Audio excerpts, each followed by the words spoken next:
Good morning guys, and welcome to this video. Today I'm going to be getting a lot of stuff done. Going to be heading to the gym, getting in a chest and tricep workout most probably. I'm starting my full workout regime again from today, so I will start my 5-day split, always starting with chest and then back, shoulders, legs, arms in total, as I usually used to do. And now, like I say, because I've been off for so long and working sort of bits and pieces here and there, I feel like I haven't got the consistency that I'd like. So I'm just really setting myself, I am going to start now, and I am going to go back to that structure that I've had for so long that I was used to. I feel my body can take it now. Maybe still not maximum weight, but as for the structure and the consistency and the frequency of training sessions, I'm definitely going to be aiming to get that back on track. So right now we're in the car, about to head to the shop, pick up some food for breakfast, and I'll catch up with you guys when I'm making that. Alright guys, welcome back. We're now in the kitchen. Just picked up some bacon. Gonna make a bacon and egg sort of on toast, but the toast is going to be more sort of grilled than just chucking it in the toaster. Good carbs, good fats, good protein. Again, great way to start the day. Probably chuck it in with my usual glass of milk, get a good source of calcium, glass of water just to kickstart the metabolism, get everything going, and that'll be it. So I'll show you guys me cooking it, preparing it, and then I'll tell you the full macros when I'm done cooking it. Right, so I've got my milk. I love good milk. That milk isn't full fat, isn't semi-skimmed, it is 0% fat milk. A lot of people say, oh, it's just like water, it's rubbish. I quite like it. 0% fat, not many calories. Obviously you've got the sugars in there from the lactose and whatnot, but natural sugars, so that's all fine with me. Now I've come over here, got 2 pans, don't know if you can see that. We've got a griddle pan, which has sort of these sort of griddle lines on it. That's going to be great for sort of griddling and grilling the toast, getting some nice sort of crispiness to it, but without burning it as such. Obviously got the pan over here, going to put some eggs in that, get the bacon on here, bacon, eggs.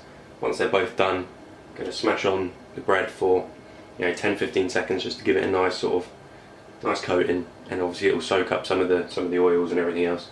It'll taste greasy, but that greasiness is just the fats going into it, and like I say, because they're not messed with, because they are natural fats, even though they're saturated, they're not bad for you. Just don't have too much of it. Just like anything in life, moderation is key to living a healthy life, trust me. Not a fun life.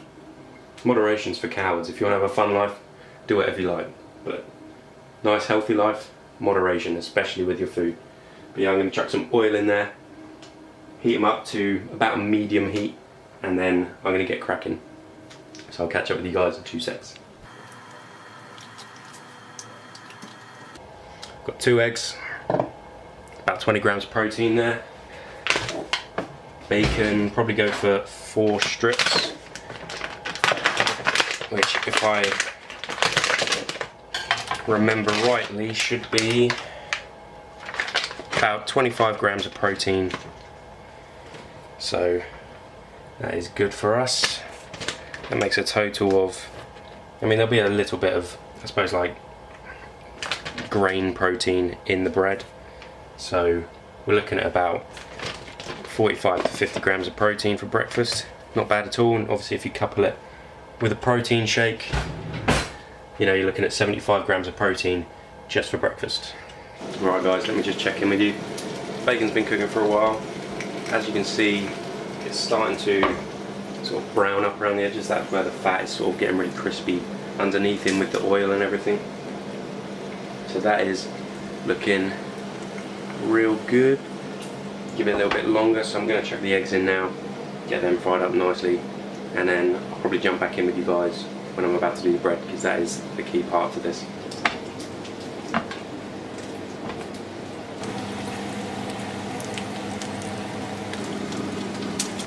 Bacon's pretty much done, so I'm going to start on the bread now. What I'm going to do is just get the bacon, drop it in this bowl here, just to keep it out of the way.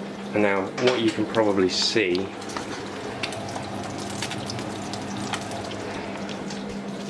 is that there's all of this nice sort of crispy bacon fat left. So what you're going to do, get your bit of bread, chuck it in there quick, get a couple of bits in. I'm going to use a spatula and just gently press. If you just bear with me 2 seconds while this is live action, we're waiting for it to happen right now. See here, the lines are starting to develop. Let's check this one. Okay, see that? Getting griddled nice. And obviously the eggs nearly done, so we're going to bang them on there when that is done. So I'll show you the finished product. Okay, we are all done. Finished up with breakfast. Final macros are 49 grams of protein, 22 grams of carbs, and 12 grams of fat. So let me go show you that. It looks so good, it looks unreal. So let me show you. Here we go. As you can see, you got sort of the griddle lines on the top here.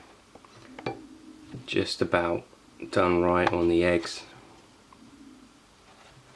Can't really get it to focus too well, but you can see there. That is exactly what you want for breakfast. Unreal. You can have this every day, guys, like honestly, nothing bad in there at all. Occasionally you might want to mix it up just to keep some of the fats down, maybe get them later in the day. But in terms of nutrition, it's got saturated fat, unsaturated fat, carbs, protein, and plenty of it, and nothing unnatural, 100% natural stuff. So honestly guys, I love it. I think it's great. Sometimes I'll leave out the carbs if I just want the protein and the fats, and I'll just have bacon and eggs, maybe scramble the eggs or something like that. But yeah, so honestly it's my favourite start to the day. And unless you're on a diet and you're on very strict calories, honestly guys, just go for it. Like, it's not going to harm you or your training. All the nutrients you need are right there. So I'm going to enjoy this.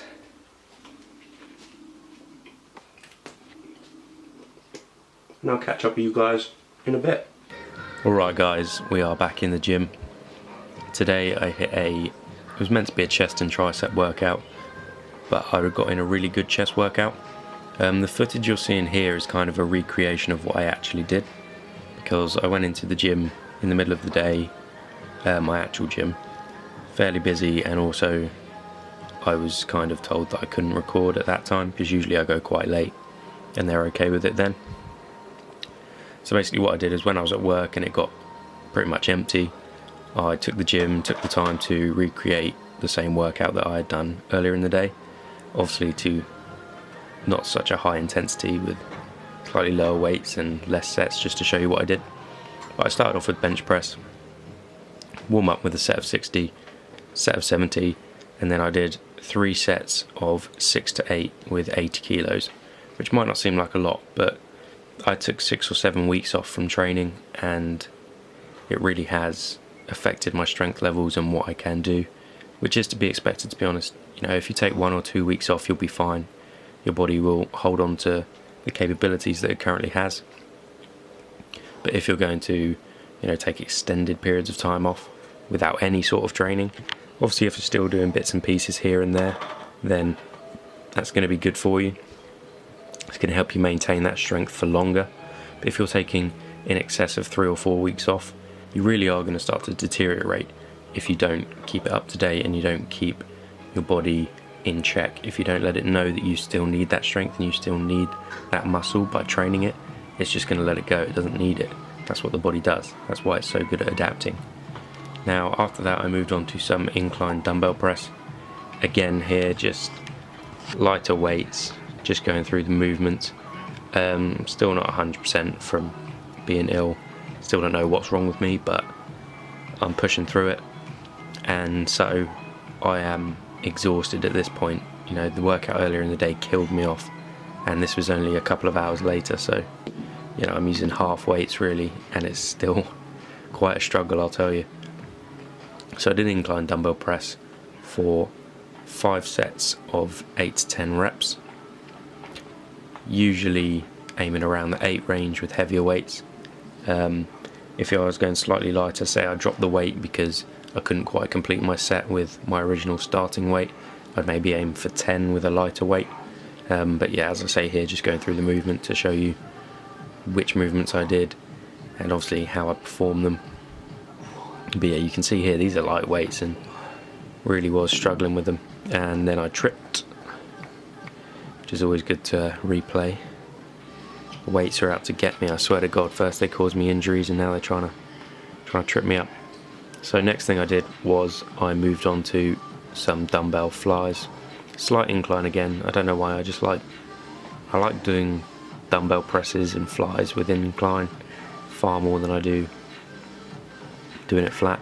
I like to do bench flat, I don't like to bench incline. It's just something that sort of occurred over the years of training, I suppose, the way I prefer to do it. But again, 4 to 5 sets of 8 to 10 reps, full range of motion, getting a real stretch on the muscle and working it properly. Now in the gym I did some dips. There isn't really a good place to do some dips here, so I skipped the dips, but the dips was 3 sets of 8 to 12 reps, and then I moved on to bodyweight press-ups, which are really tough for me at the moment given my body weight and my lack of training. So I did 10 reps in this particular set, but yeah, 8 to 10 reps. If you can get 12, get 12.